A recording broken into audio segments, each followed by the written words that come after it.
she discovered that someone was trying to kill her. He lied his whole life and never faced the consequences. What makes for a great twist in the tale? What are the crazy crime stories that get so complicated you can't even believe them? And who are the men and women behind them? Hi, and welcome to Mysterious 7.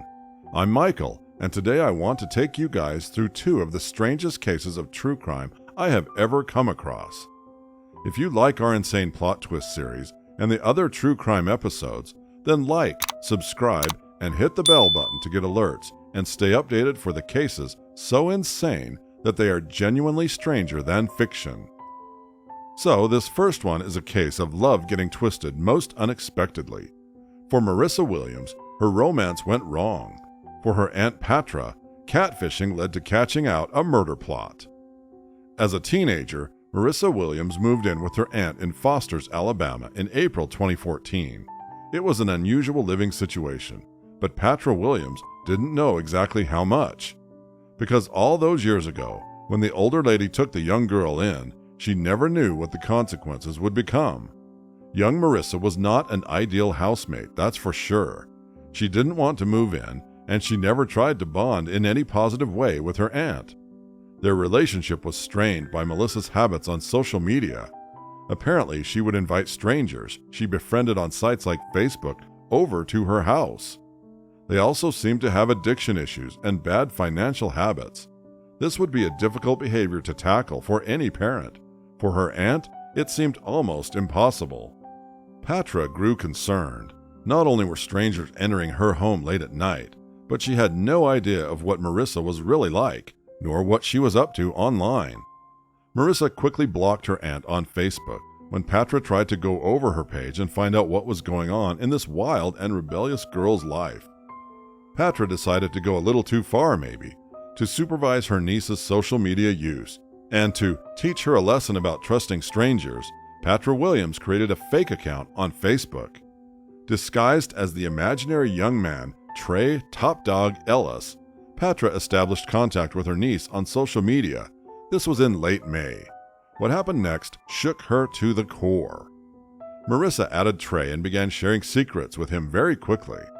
Marissa began unknowingly talking to her aunt, and on the very first day they interacted online, she gave the fictional boy her phone number and home address and asked him to come over and get drunk with her. She then offered to have sex with him if he'd pay her $50 cell phone bill. Days later, Marissa allegedly told the man she knew as Ellis that her family made her angry and that she wanted to get out of Alabama. She then asked this man she'd never met to come to kidnap her and take her away from her family.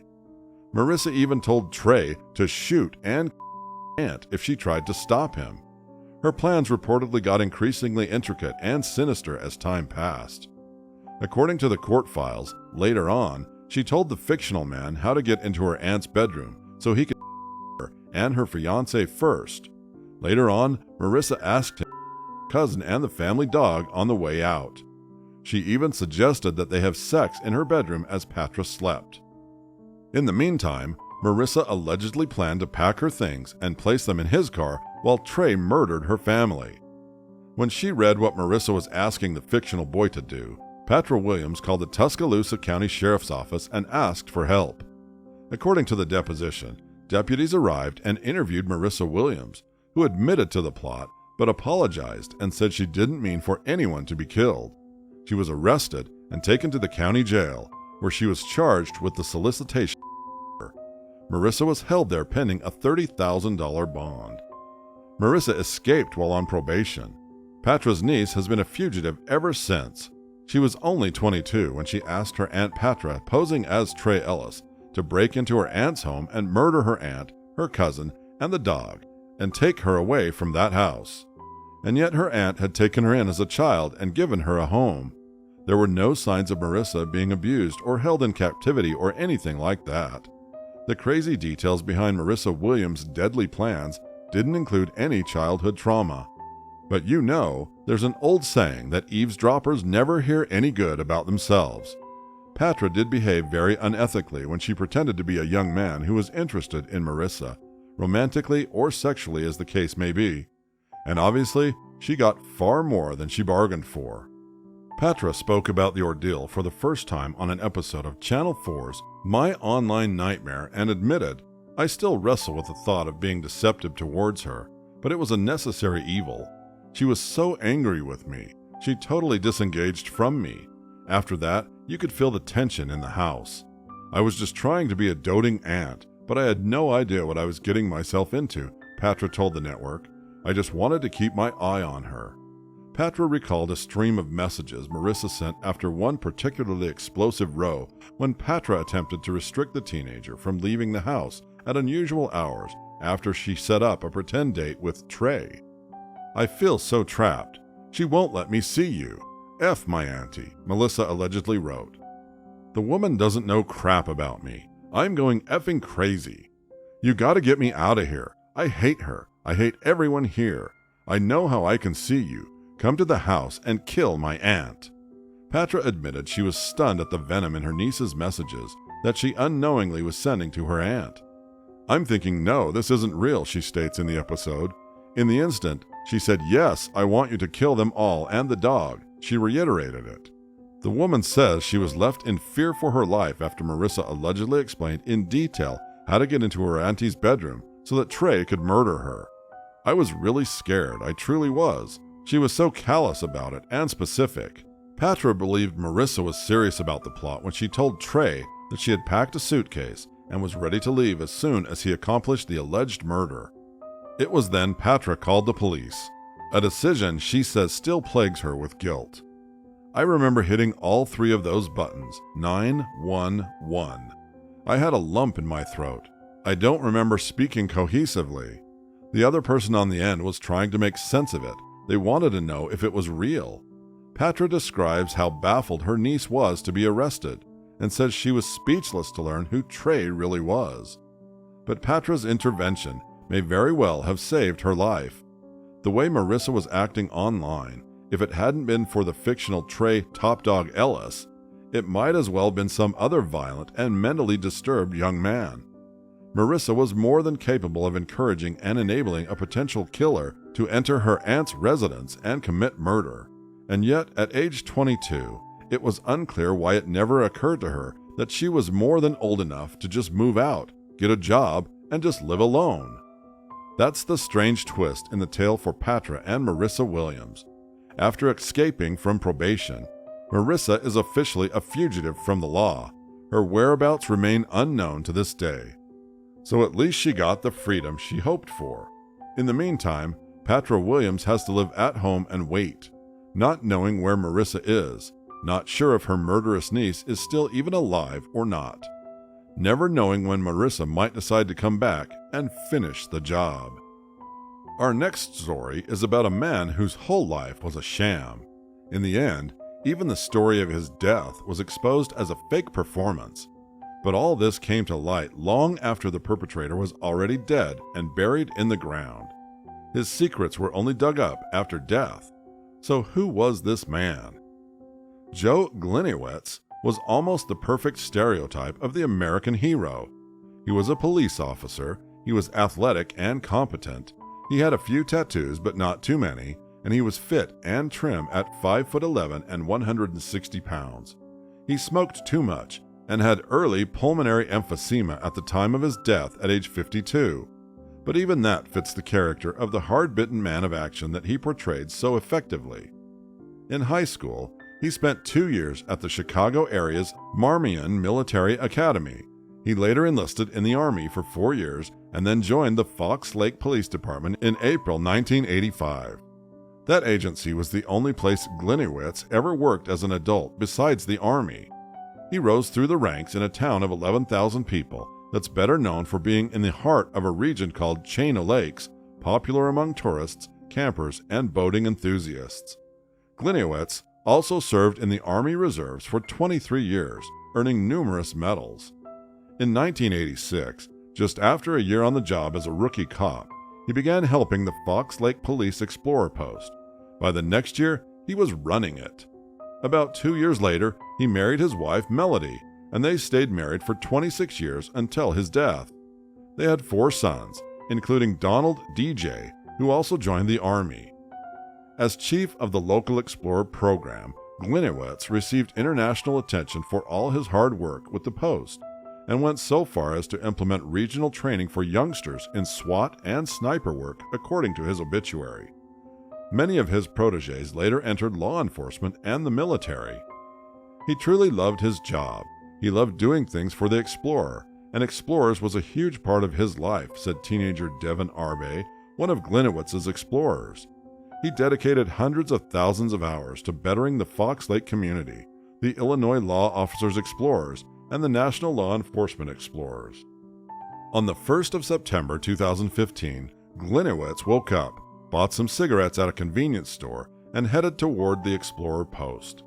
He was supposed to finish an equipment inventory that day for the village administration, but instead he drove to an abandoned cement factory. There he radioed to dispatch that he was checking on 2 white males and a black male. The 3 suspects ran towards a swamp, he radioed again. Send backup, he added. After backup officers arrived, they heard what sounded like a gunshot.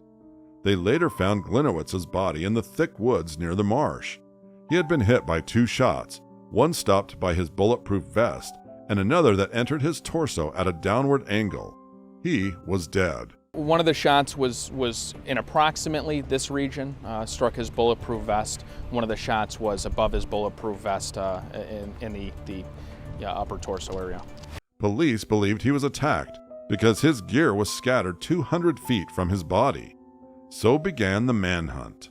The feds and local police searched for weeks in the woods and wetlands where the Chicago suburbs approach Wisconsin. This place has a dark history. According to legend, the gangster Al Capone once lived nearby and dumped bodies in the water surrounding the village of Fox Lake.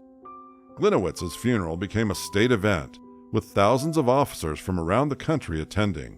They didn't know it yet, but Gliniewicz had committed suicide less than a month before his retirement. After his death, however, another side of Gliniewicz's service emerged with the release of his personal records. Many Americans were riveted by what happened to be the murder of Charles Joseph Gliniewicz, because it touched upon 2 huge issues of our day: policing and guns. 3 males, 1 black and 2 white, supposedly shot a white cop on duty. But even before Gliniewicz's funeral, within the first couple of days after his death, FBI investigators had doubts that he was murdered. That's because cell phone records showed that he was at the site for nearly 30 minutes before he radioed dispatchers for help. That helped the FBI eliminate suspects who came up initially in the investigation. So that's when they started looking into his background. What they found was a shocking twist. The heroic cop who died on duty turned out to be the worst villain of the story. G.I. Joe Gliniewicz was more than the rough and ready cop with a cigarette dangling from his mouth. As it turns out, he stole tens of thousands of dollars over at least 7 years from the youth group he led. To cover this up, he even plotted to hire a gangbanger to murder a village official, a new superior who was unwittingly about to expose the embezzlement. And over the years, his personal file threw up allegations of a disturbing nature, including illicit sex, alcohol, and misuse of his police badge. This was shocking news for many people in the Explorer program that he ran for local kids. Let me put it this way, said George Filenko, the Lake County Mayor Crimes Task Force commander. If I knew about that personnel file and I was a parent, I certainly wouldn't put my child in the Explorer program under his tutelage. Our evidence technicians were at the scene once again, and they did recover a piece of significant evidence that wasn't found in the last few days. But I can't reveal exactly what that is or any of the other evidence because it's extremely relevant that we keep some of this information away. There was a program where Gliniewicz taught youngsters how to use firearms and negotiate crime scenes to become cops or soldiers like him, an Army veteran turned police officer. So perhaps his biggest betrayal of all was to the innocents he inspired, the youths and teens with whom he promised to lead into civic and responsible callings. I didn't want to believe it at all, said Morgan Gliniewicz, now 20, who became a police explorer at age 14. I didn't want to accept the fact. I didn't want to hear about it. I didn't want to listen to anyone say it. And for him to do this and to leave us in the position that we've been in, it's difficult, she continued, because afterward, the Fox Lake Police Explorer Post 300 was mothballed until authorities fully investigated the alleged misuse of its funds. Gliniewicz's world began to unravel when a new sheriff came into town in March 2014. Newly hired village administrator Ann Moran never knew that Gliniewicz considered her an enemy.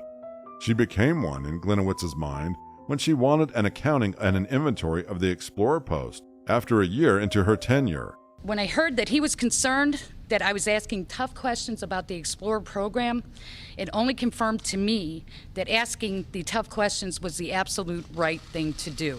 By then, Gliniewicz had spent tens of thousands of dollars from the Explorer Post's funds on questionable expenses: his mortgage, health clubs, access to adult websites, travel, Starbucks purchases, and other items, according to investigators.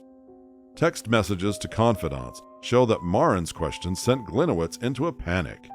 He messaged his son DJ in May 2015, complaining about the new village administrator. "Father, she hates me," he writes. "If she gets a hold of the old checking account, I'm pretty well effed. Son, hopefully she decides to get a couple of drinks in her and she gets a DUI. Father, she does, but not around here and no one knows where. Trust me, I've thought through many scenarios from planting things to the Volo Bag."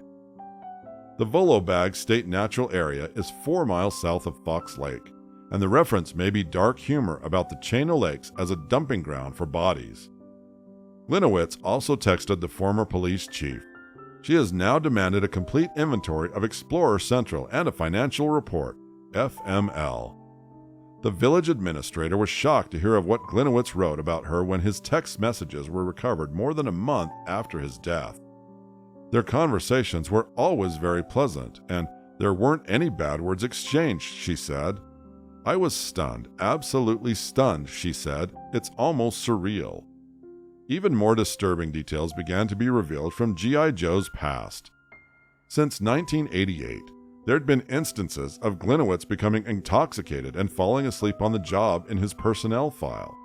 In 1999 and 2000, he was warned about showing up late for work. In 2003, he was demoted to sergeant from commander due to unspecified problems in the communications division he oversaw, according to the records. Then came an explosive accusation. In 2003, a federal lawsuit against the village and police accused Gliniewicz of pressuring a female department employee under his command to perform oral sex on him 5 times in 2000. The woman also worked under Gliniewicz's supervision in the Explorer unit. She later resigned from the Explorer program and reported the alleged misconduct. However, the sexual harassment lawsuit was eventually dismissed by the court in 2005. This was attributed to missed deadlines by the plaintiff. It now seems clear that some pressure might have been applied. In 2009, anonymous members of the Fox Lake Police Department submitted a 2-page letter to then-Mayor Cindy Irwin, accusing Gliniewicz of widespread misconduct, harassing and threatening a dispatcher, visiting village establishments with certain women not his wife, being bounced out of joints for being highly intoxicated, taking his family on vacations in his squad car, allowing Explorer Post members to wear police garments, groping women at department Christmas parties, and getting a tattoo while on duty using a free certificate donated to the department. The letter was filed in Gliniewicz's personal records, yet he continued working. The investigators looking into his death were stunned. One of the officers involved in the Gliniewicz case describes the late lieutenant as a golden child who must have had some dirt on someone at the department to be able to stay there. But Fox Lake Mayor Donnie Schmidt said he never heard a complaint against Gliniewicz in his 2.5 years as mayor and 2 years as a village trustee. More than 2 months after his death, investigators announced the killing was a carefully staged suicide. While the investigation continued, friends and neighbors have said they would have helped him out of his financial mess if he had only asked. He was beloved in his town. Gliniewicz even considered retiring from the force as a way out of the mess, according to his text messages. But instead, G.I. Joe chose to take his own life rather than face the consequences of his crimes. He'd never considered asking for help from anyone. Maybe he was simply too proud. The investigation later focused on his widow and an adult son. In 2016, officials said they did not have enough evidence to charge the son, but a grand jury indicted Melody Gliniewicz. Her trial was delayed several times due to insufficient evidence, but finally, in April 2022, Melody Gliniewicz pleaded guilty to 1 count of deceptive practices, a felony that carries a maximum prison term of 3 years. In exchange for her guilty plea, prosecutors dropped all of the other charges she faced, including counts of money laundering and embezzlement of charitable donations. In the end, the authorities chased ghosts in the swamp, searching for a cop killer. Instead, they discovered a case of police corruption that cost the state millions of dollars and 8 years to resolve. Joe was my best friend, my world, my hero, the love of my life for the last 26 and a half years. And I guess this proves that there's nothing stranger or more shocking than uncovered crimes in real life. If you enjoyed this story of twists and turns in 2 of the strangest police investigations of all time, then like, share, and subscribe. And hit the bell button to stay updated on our latest episodes. Stay safe, friends. Until next time.